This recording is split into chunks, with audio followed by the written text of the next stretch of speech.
ate ekintu kisinga kuluma etandikira bongo mama okugoba nalekawo baganda b'abalala nagamba tambula oviire kisobola okuba so personal naye ebiseera ebisinga Katonda bw'atuwa ebiwawaatiro tubuuka ate era bw'atufuula emunyenye twakira abalala.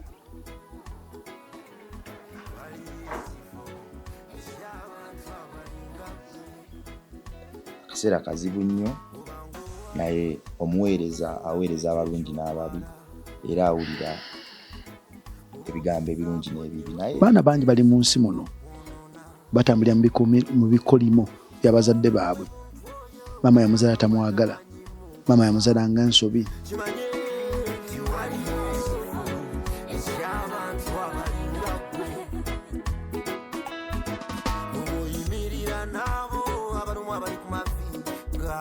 Weewaawo gumwana Katonda ali yangoberera amanya bampita Metani Club Bongo oba Rima Sam ku Metani Club Bongo live oba ku MR live kwensinziira waddenga bakama banga abantu mawano ira Bongo Charity Foundation. Kitegeeza kira Bongo Charity Foundation tulina abaana 17 bazeeyo okusoma. Tunoonya school fees mpola mpola nga mpita mu art okutunda obusawo n'ebirala. Nkunganya school fees ezo waddenga gomwana Katonda ali eyo ati engeri gyakula obukuzi wano crafts n'ebirala ebiseera bisinga mu emergencies nga zino kimpa nnyo obuzibu okuraisinga abaana abo bakuumira mu ssomero. Awo no wenviirayo ne ngamba gwe mwana Katonda ali eyo, Katonda gwakoledde ebyamagero, Katonda gwakutteko, Katonda gwayina jjajje ewala n'akutuusaawo wooli. Osobola okuwulira eddoboozi noga nti bannange nedda buli kaana kasobola emitwalo 3 tutaga miliyoni 5 mu emitwalo 10. Busoma Katonda atuwa ekisa naye essaawa yonna babugoba. Tetujja kwogera nti twayamba nga tetwayigiriza waggulu w'okuba bakatonda. Ndowooza tekyandibadde kikulu nnyo ne tubayigiza n'okusoma ebiwandiiko. Tunatambuza tutya engeri ya Mukama Katonda waffe oyo yatutonda ng'abaana bwe twasigamu tayimu yaffe n'okwagala twabayigiriza kusoma. Olwo nno n'enjiri ye n'atambula ekya tebamanyi kusoma biwandiiko. Kitukakatako okuzimba eggwanga lyaffe ery'enkya. Beera omusaale mu ekyo. Nze nzikiriza nti tukisobola. Osobola okugamba nti nze n'emitwalo 3 ninayo omutwalo gumu ninayo peeni miliyoni 5 nzisobola mu emitwalo 10 ekyo kanti gye tudde ku birala. Osobola okubeera akaana kamu n'ebirala Katonda ajja kuwa omukisa. Waggulu waabyo naawe njagala okuyimirira blessing buli agenda okulaba video eno buli gwe genda okukwatako agenda sharing subscribing n'okucommentinga leka enjuuyo ejjula amafuta geetisa era buleka buli w'olinnya otwalewo ebigere byo abiwe favor n'olulimi lwo buli w'oyogera oleme kusirikizibwa na kukakkanyizibwa. Omuzimu gw'okukakkanyizibwa leka Katonda agutwale ng'oyita mu kuwatchinga n'okulayikinga videos eziri ku channel eno. Nkomyewo olugendo lwange gye lwatandikira bwe ntuwa wano Katebe nzirayo emyaka mingi emabega. Gwe ntudde naye abasinga mulabanga munyenye yammwe, gwe ntudde naye abasinga mulabanga taata, gwe ntudde naye abasinga mulabanga omukulembeze, gwe ntudde naye abasinga mulabanga kkojja n'ebirala. Nze kunze mulabanga omuntu eyatandika olufungo lw'olugendo lwange yasooka oluzungululo lwa music.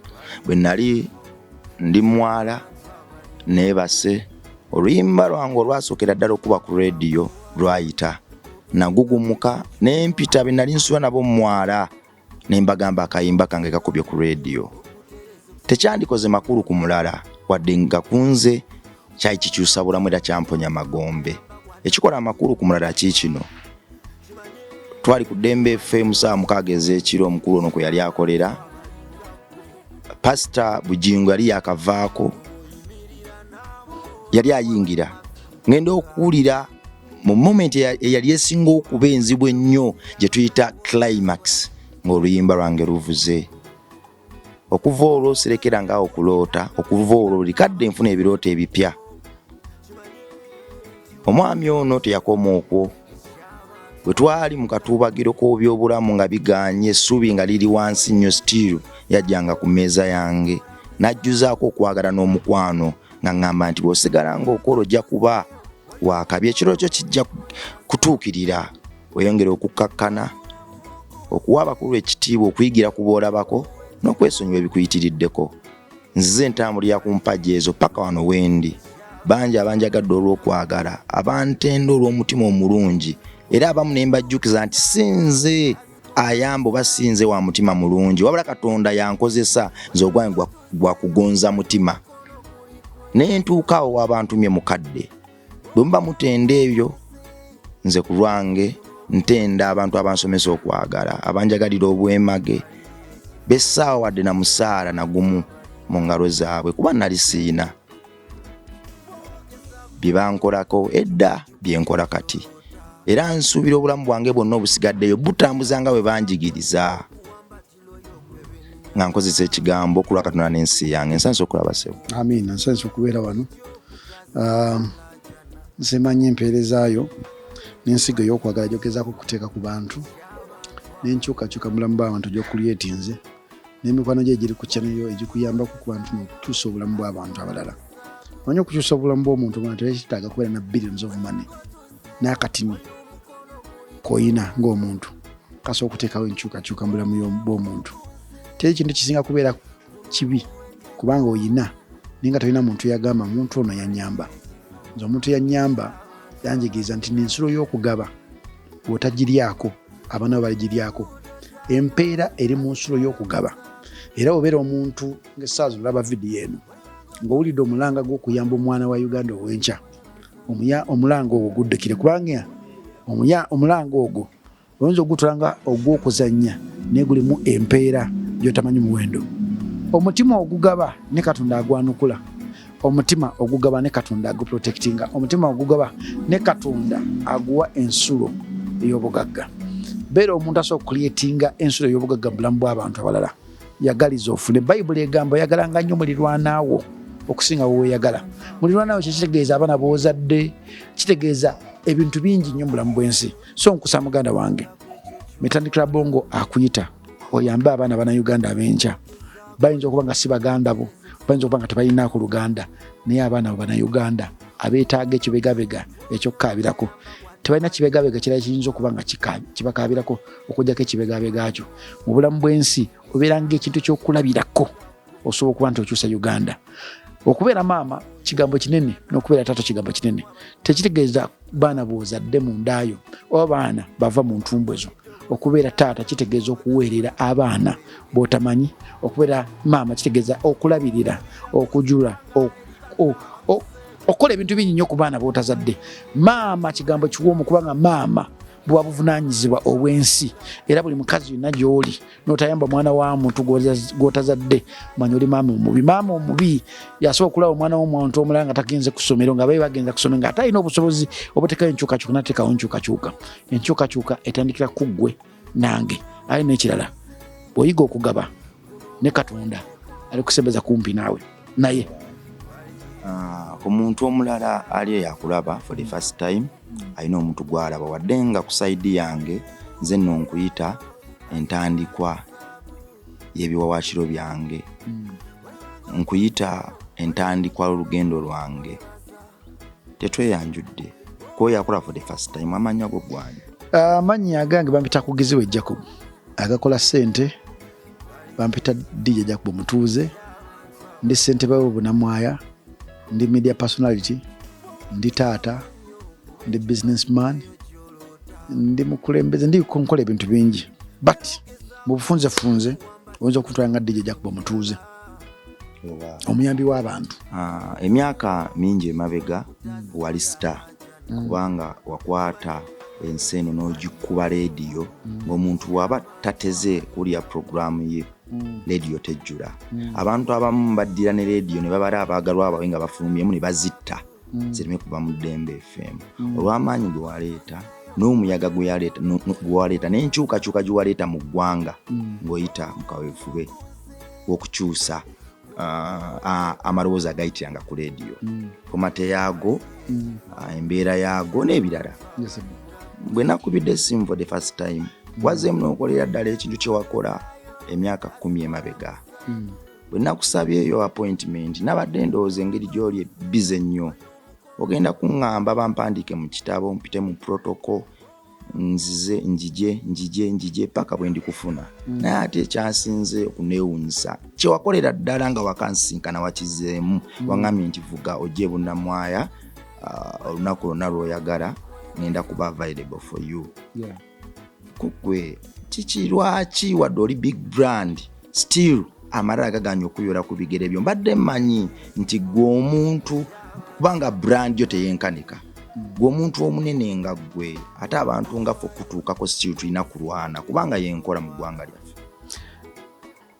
Kyenasooka okumanya mu bulamu bw'ensi, omuntu omunene yakwata ku mitima gy'abantu, si kweragira ku bantu. Bw'otunula ebyafaayo bya Yesu teyagenda mu bagagga, yagenda mu bantu abawansi ddala, abasala embaawo, abavubi. Obulamu bwe yabutambuliza ddala ku ground. Ng'oyagala Katonda akuyimuse, akufuule ekintu ekyenjawulo,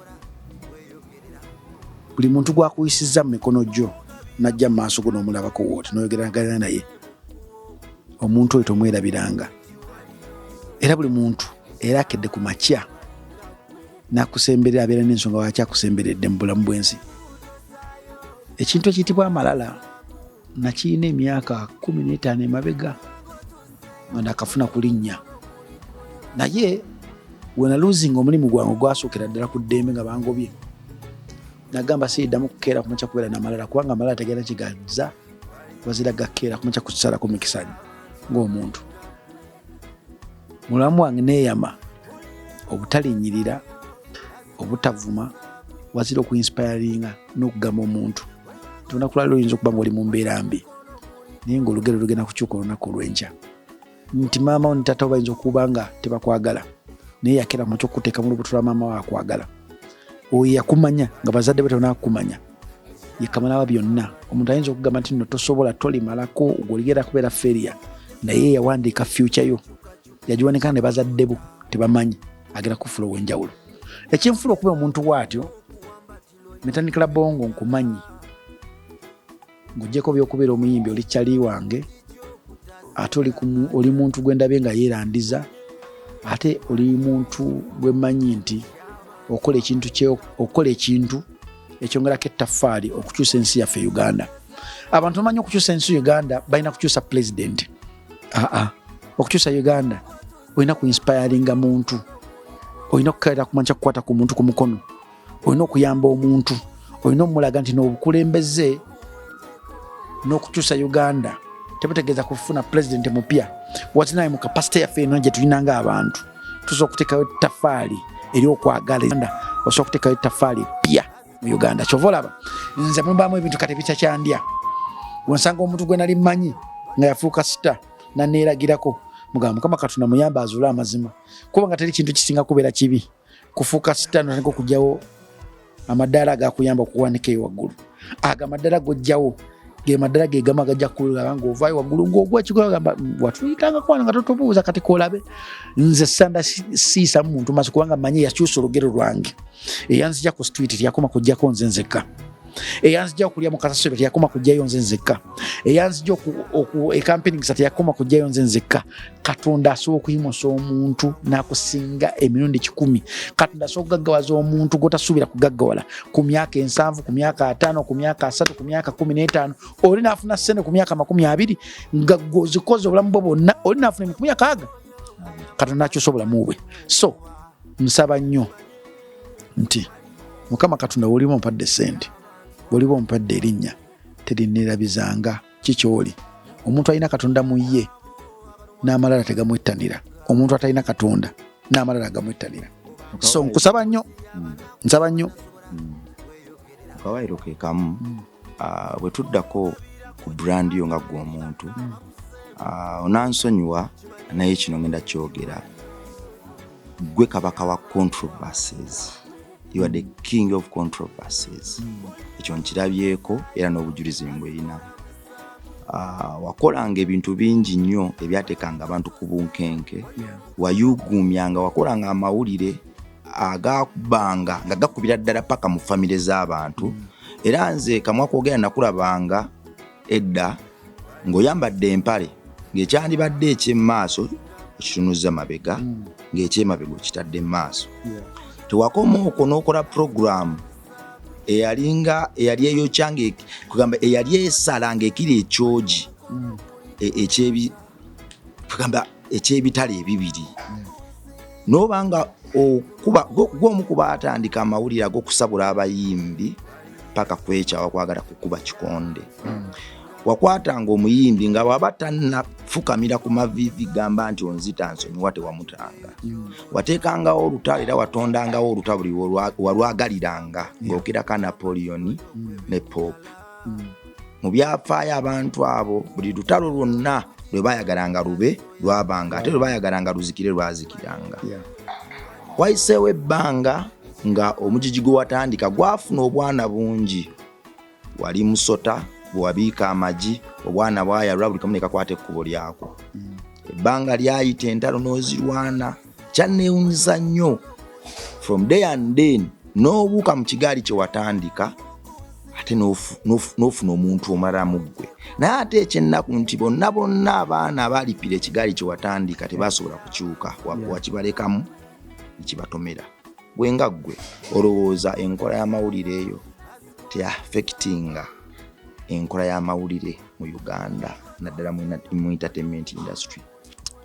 Ebimu ku bintu bye nnejjusa kwekola program gye bayita Africa Corner sinze omu ku bo abantu abatandika okukola ebyamawulire nze omuntu eyayiiya ne bakyali bange segment ati kwatambulira essaawa zino okwogera ebyo by'abayimbi okwogera ku bayimbi abadde ayavula otuka ekiseera n'otengerera abadde atengerera otuka ekiseera n'okwata step y'ekisooka abadde akutte step y'otuka ekiseera n'ogumira mutandika okutambula nalina bakyali bange ne mbagamba Lwasama Yasin bino ebintu bye tukola bijja kutuuka ekiseera abantu babikole mbasaba twezuule nga bukyali wayitayo emyezi nga 3 Wamiti najja Wamiti n'agenda ku Straka Baby awo nga kyetukola ku radio yakikubira simu kuki wali tulyanga n'omulala ne bagamba kati nze Katonda yampa omwoyo w'okutegeera n'okulaba ewala gye ŋŋenda nendi brandinga nendeta version endala munze kizibu nnyo ensangi zino okusanga presenter asobola okuli brandinga bantu banyo ba presenter bawulira ku myaka 10 ku radio bakola kintu kyekimu essaawa zino siri ku radio naye nsuubira nsinga okutrendinga aba radio presenter bali ku radio abamu naye nga siri ku radio nze omu ku bantu basinga okugobererwa okitegeera nsinga n'essaawa zino abantu abali kalenda bali kumpi balina TV ne radio abazituulako buli nnaku okitegeera bina bimanyi ebyo ntegeera nti brand kintu kikulu nnyo era omuntu atamanyi gyagenda atamanyi gyava tasobola kukulakulana mu bulamu bw'ensi era nze omuntu omu yakera ku makya neneebuusa nga nti byonna mbikoze naye ensi yange ngigasseeko ki nenyingira politics era nja kutuuka ekiseera nga nti byonna ngezezaako politics ati kiki kyerina okuzzaako nga politics muvuddeko ngende mu ekyo kyerina okuzzaako nti nawolovu tafira ku bbala eryo bw'okkiriza okufiira mu bbala emu kiba kitegeeza tuwadde mukka bulamu Katonda bwagezaako okukola okuwa nti Katonda atuwa opportunities ezimu nti omukka omusiraamu gwassa gwe mukka gwe gumu omukatoliki gwenzisa gwe mukka gwe gumu omulokole gwassa gwe mukka gwe gumu omusamize gwassa gwe mukka gumu abantu bonna gwe gussa omulema gwassa n'omulungi gwassa buli muntu ffenna tussa omukka gwegyo bw'obanga tussa omukka gwe gumu mu maaso ga Katonda tuli equal mu nsi eyinza okuba nga yatuteekamu pa capacity bano baasoma nnyo bano balina ssente bla bla bla bla but at the end of the day we all equal in the presence of what? Of God. Bwe tuba nga tuli equal olina okukozesa opportunity nti essaawa zino waliwo omuntu ali emulago asasulira omukka gwassa essaawa zino waliwo omuntu ali emulago obulamu abusasulira essaawa zino waliwo omuntu ali emulago bamuyingiza mu mochale essaawa zino waliwo omuntu ali emulago bamuteekateeka omuteeka mu kusanduuku bamukole ki bagende bamuziike bwe byonna tebinaakutuuka mu bulamu obwo tofiiranga ku bbala limu bw'oba Uganda eganye noonya amaanyi linnya ennyonyi manya ekyakutwala wabweru manya ennaku yo twagenda wabweru kugwa mukwano na mukazi twagenda wabweru kugwa mukwano na musajja wagenda bweru kukonoonya ssente bw'ogattika laavu ne ssente ng'ekyakujja mu Uganda bwali bwavu n'ogenda wabweru okukuba ekyeyo n'odda mu kunoonya basajja oba bakazi ojja kwekanga ng'ebizimu ebyakujja mu Uganda is the same problems byogenze nabyo bw'olinnya ennyonyi n'ogenda ngenza kukuba kyeyo love feelings sex bikoma ku kisaawe Entebbe. Genda ku nnyonyi n'omuntu omupya alina mindset ey'okuva ku nsi engwiro ojje mu nsi yo ogikulaakulanye. Linnya ennyonyi ng'omanyi nti ngenze kunoonya kawumbi, we sitakafuna kiba kitegeeza nkoze eki. Bantu bangi nnyo balinnya ennyonyi ne bagenda wabweru eyo, nadda mu kulya ssente n'atuuka ekisiro okufiira wabweru nga ne miliyoni 17 ezimukomyawo taziina. Kyokka abantu bamulaba ku WhatsApp abadde ava eno agenda eri apostinga ebintu by'ebbeeyi naye nga balina omusondera, abantu bagenda n'omusondera. Noonya omulimu nga tojja kera ku makya kuswaza mulambo gwo. Metandikira bongo. Teri kintu kisinga kuluma kuswala ng'olina obulamu n'oswala nga ofudde. Omulambo guno guswala nga balina kera ku makya kusondera ssente. Kyokka obadde n'obulamu nga bakulaba ng'ogenze mu Dubai Mall, ng'ogenze simanyiwa buli kivulo ekiriyo gwagenda. Naye obulamu tomanyi bugenda kuvaawo ddi. Enkya osookera ku makya nga ajja ku bunza ayogera n'enfa enkeera. N'ekikulu kiri nti akalamboko bagenda kwogera kikooki. Kibi okubeera omulamu ng'oswala n'otuuka okufa nera n'oswala. Bw'obanga essaawa zino oli wabweru ng'ogudde ku vidiyo eno, tekubadde kutegeerwako gabadde maanyi ga Katonda gwe okulaba ebigambo bye nkugamba. Manya ennaku yakulinyisa ennyonyi, laavu gyesonyiwe, beera ne mission ekuli mu 20 noonya kawumbi kukomawo mu Uganda kuzimba nsi yange. Tegekera okufaako in case ng'ofudde akasente kabeerewaawo oleme kuswala. Zimba gye bagenda okukuziika, zimbira bakadde b'ennyumba, wezimbire nga tonakugwa mu laavu. Sooka omanye nti ennaku ya maama wo bazadde bo ogye banaazizaako. Teri kintu kisinga kubeera kibi muzadde kutunira mu ntaana y'omwana gwe yakera ku makya okuzaala. Era teri kintu kisinga kubeera kibi muntu obutayiga mu nsobi z'okoze. Wava mu Uganda ng'oli single mother, oli mu nsi z'Obuwarabu, oli mu kuzaala. Toli kisolo era n'ebisolo ennaku zino bitegeera okusinga abantu. Oli muntu Katonda gwe yatonda okulowooza, gwe yawa okufumiitiriza. Ekisolo tekifumiitiriza n'okiteekera ngo eddobo erikikwata kijja ne kirigwamu. Naye gwe omuntu weebuuza ogwo omutwalo lwaki omuntu yagusudde? Omuntu weebuuza lwaki kino? Okufumiitiriza okwo Katonda yakutuwa nga kukulu nnyo mu bulamu bwaffe. So tofiiranga ku bbala limu. Bw'oba Uganda egaanyi linnya ennyonyi. Buli wamu bw'oba Uganda egaanyi ng'obadde ku kyalo kw'ozaaliddwa, vaayo k'ogenda ku kyalo ekirala weetakulire. Tofiiranga ku bbala limu. Because omukka gw'ossa ne President Museveni gwassa, omukka gw'ossa ne President Kyagulanyi gwassa, omukka gw'ossa ne Maama Nnaalaba-Gereka ne Kabaka Mwenda Mutebi gwe bassa. Bwanga omukka gwe bassa kiba kitegeeza tulina opportunity y'emu okufeesinga ensi n'ogijjamu ebibala byaffe. N'ekisinga okuluma bantu bangi nnyo kye bamanyi mugaso gwa bulamu. Obulamu kye kimu ku bintu Katonda by'otasobola kunnyonnyola paka olunaku nga abikuggyeeko ng'ofuuse mulambo. Omulambo guba tegukyategeera, odda buto nga tuyamanyi kyotegeera, nga tolina odda buto nga bakuyigiriza okutambula, olwo bakupulaningira okutwala mu maka ago ag'olubeerera. Tulinnya ku nsi ne tugitambulirako naye ng'olunaku lumu ge gajja okubeera mu maka gaffe ag'olubeerera. Nze naawe tujja kutuuka olunaku lumu nga tusize omukka gwaffe ogw'enkomerero. Naye ensi eribuuza bulamu bwani bwe wakwatako. Wakwatako bulamu bwani? Tafaali kiri wateeka ku Uganda?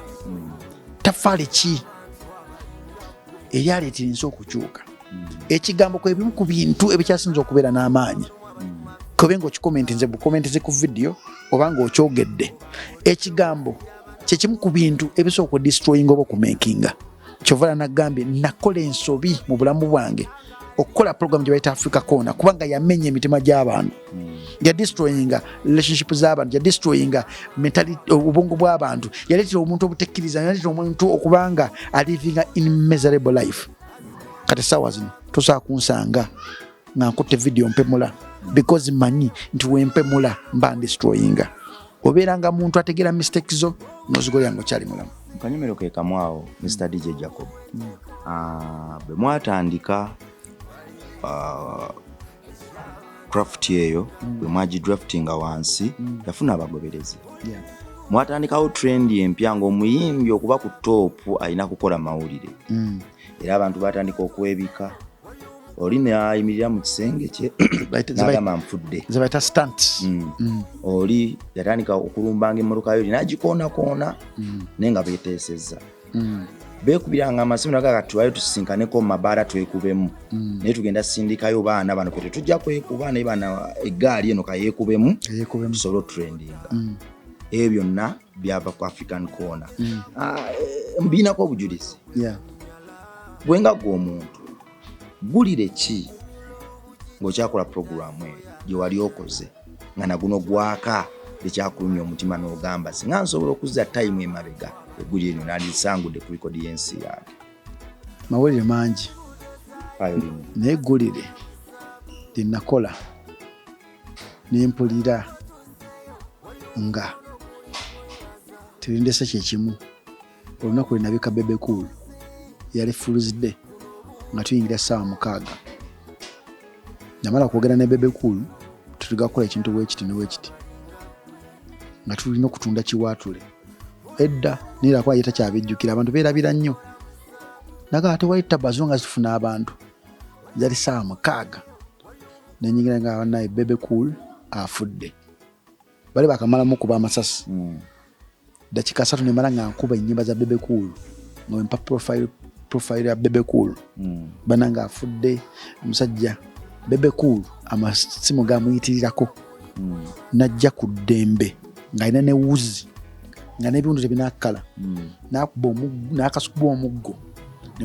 negukuba kompyuta yansanga ndi kumpewo kati buli kimu ekigenda mu maaso ng'abantu bakiwulira ku radio n'agwa ekigo wuzi ne zikutuka omusani gutandika okuva mu zuwena n'akwata ku matama okumusitula obusituzi omujja mu studio ng'avaamu omusaayi so lirimu kuggulire mu bulamu bwange enejjusa okukola ate mawulire mangi naye eggulire lyali so lyandetera okutegeera nti osobola okuteesa omuntu n'ekintu wano wekimuyitirako nakwegaana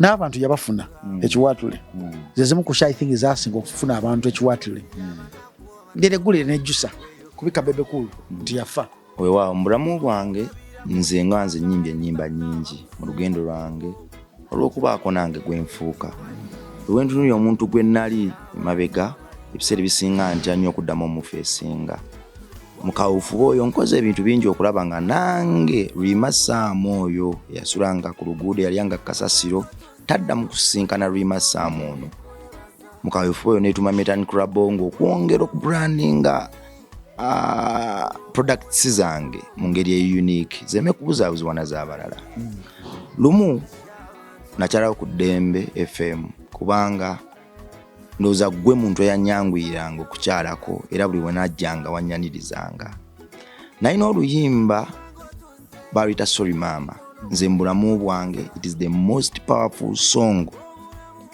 kubye ennyimba nnyingi naye oluyimba lwange olwa Sorry Mama lwe luyimba olwampa buli kimu kyenina mu bulamu essaawa zino lwe luyimba olwangatta ku mikwano gye nnina lwe luyimba olwangatta ku mukwano gwe nnina era lwe luyimba lwe navaako okukola foundation n'okufuna ekirooto kyange ekipya lwe luyimba olwanzikakkanya n'enfuna eddembe ku mutima gwange era lwe luyimba maama wange lwe yawulira najja gye ndi nangwa mu kifuba n'agamba mwana wange nkusonyiye najja opremieringa oluyimba olwo ku Ddembe FM wali tonnakuba for the first time nawulira ekigambo ekitali kya bulijjo mu kamwako era kyantiisa nnyo naye nalina okupickinga up myself ogenda maaso ne program kuba nalinze premieringa luyimba olwo waŋŋamba nga tonawulira luyimba wambuuza oluyimba lwani nga nayimbye oluyimba lukwata ku maama from there ndi nga tunagenda ku mpewo noŋŋamba saagala kulira nnyimba z'abamaama zantama era singa tobadde kyali wange nnyo sandikoze programu eno noŋŋamba nze maama wange yantama maama wange yannema ntunudde mu mmere emirundi mingi nzikakanya omutima gwange sobola osonyiwa maama wange n'ebyagaana era n'oluyimba bwe walukuwa apoozinga mu studio kyewaluwulira abawuliriza be baaluwulira Jacobo ku muntu ali eyo muzadde ali eyo ayisa abaana be mu experience yemu gye wayitamu n'omwana ayita mu experience yemu gye wayitamu olw'abazadde bo olwa maama wo mbeera ki gy'osobola omushedingira yakutuusa ne ku extent emuting oluyimba abawuliriza ne baluwuliriza naye nga gwe toyagala kuliwulira lwa maama kisobola okuba so personal naye ebiseera ebisinga Katonda bw'atuwa ebiwawaatiro tubuuka ate era bw'atufuula emunyenye twakira abalala.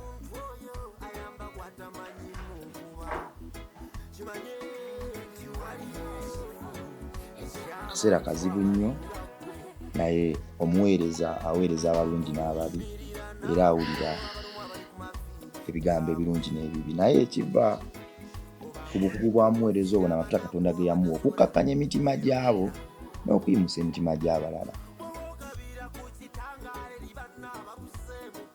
Mama wange gyali mwagala nonditambula ensi eno gimalayo sisobola kufuna mukazi alinga nga ye, naye teri kintu kisinga kuluma metandikira bongo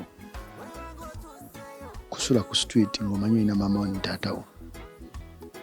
Teri kintu kisinga kuluma metandikira bongo maama wo kugoba nalekawo baganda ba abalala nagamba tambula oviire. Teri kintu kisinga kuluma kutwala kampiringisa awali emize gy'okusiyaga awali emize gy'okukola buli kimu ekyekisiru ng'omanyi olina maama wo ne taata wo. Era teri kintu kisinga kuluma metandikira bongo okuba nti nno osobola okulwana ng'omusajja ofuuka omusajja mu nsi naye nga muzadde wo takusiima.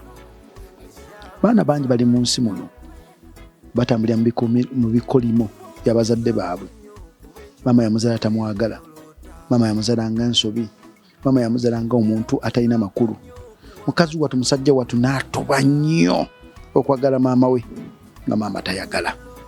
Mu paati yaffe ey'okubiri tugenda kweyongera okumanya lwaki Jacobo yalowooza bw'atyo, kiki ekiddako mu Uganda, lwaki abantu nga ye bali bwe bati abakyasinza ofolowingibwa lwaki balowooza bwe batyo. Emboozi eno nnyuvu giwa obudde erimu ebyokuyiga bingi naye waggulu wa byonna egenda kuba enjiri egenda okukuumira Katonda waffe mu ntebe ye nga tayuzibwa. Nze nzikiriza nti akolera wamu n'abagumiikiriza era nze nsuubira nti ekisa kye tekinayo kyali kisudde mu nnaku. N'oyo gw'olabanga atalina lugendo, n'oyo gw'olabanga ensigo yaboola amumanyi era amuyina mu bitabo bye. Agabirira mu biri ebituufu, tagabirira nko mu biri ebikyamu. Oyo yawonya Laazaalo amagombe, Batimaya n'abalala n'abakolera ebyewuunyo. Ye Katonda waffe era ye Katonda wo. Tusinkane mu paati 2. Weeraba.